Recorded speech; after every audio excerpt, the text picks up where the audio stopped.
Forward TV. The world is thinking.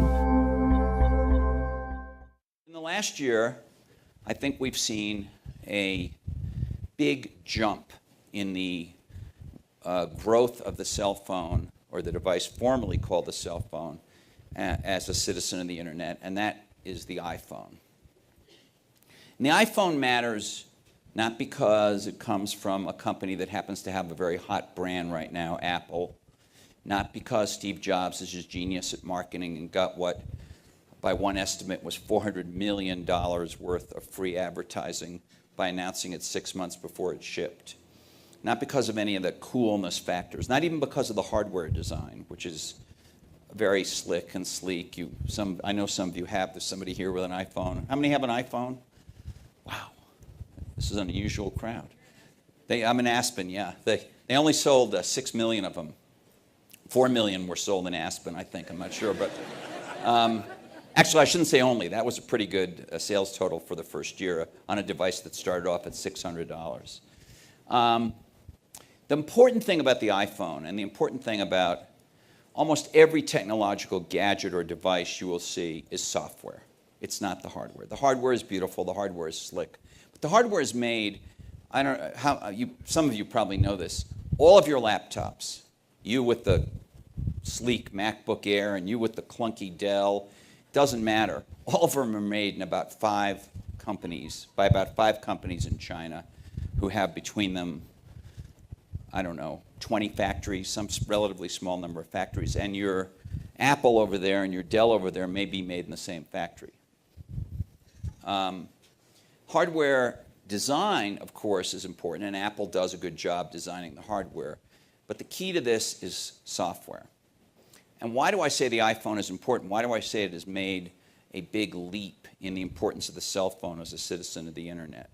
Because Apple did 2 really important things with the software. First of all, the iPhone is the first handheld computer, and it is a handheld computer which happens to make voice calls. It's not really a cell phone, even though it's called iPhone. And by the way, what I'm saying is essentially true of the iPod Touch, which is an iPhone that doesn't make phone calls. The iPhone is the first handheld computer that has a PC class, PC grade operating system in it. And I'm not going to get into a lot of boring technobabble details, but they took the Macintosh operating system, which is on a par. I'm not going to get into the Mac versus PC debate, but you have Windows, you have the Mac operating system, you have Linux. Those are the principal operating systems that drive personal computers and that do all the things that personal computers do. Apple took one of those 3 operating systems and crammed it into something you can put in your pocket. Now, they stripped away a whole bunch of functionality that isn't appropriate to a cell phone, like all the things that make the mouse work. There's not going to be a mouse on your cell phone, and a number of other things. But the core of it, the things that give it the power, something called the kernel, the graphics engine, those things are in the iPhone. And they're in the iPod Touch. And no one else has done that. Some of you may have a Windows mobile phone. How many have a Windows mobile phone? A lot fewer. Not so popular in Aspen, apparently. Windows Mobile is a marketing term. It has nothing to do with Windows. Windows isn't in your phone.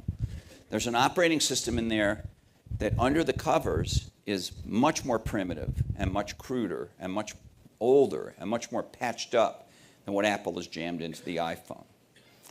Now, Google is working on doing the same thing.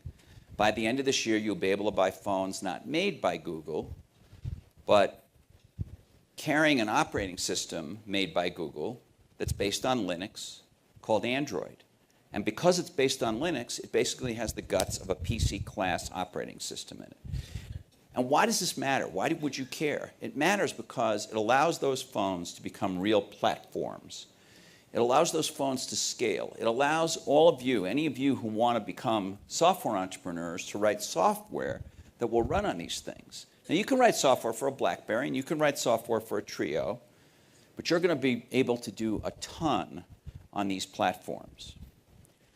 And by the way, I think more more of these PC-grade operating systems and handheld computers are going to be out there. I don't think the iPhone is going to remain alone in this category for very long. For one thing, the Google ones are coming, but there'll be others.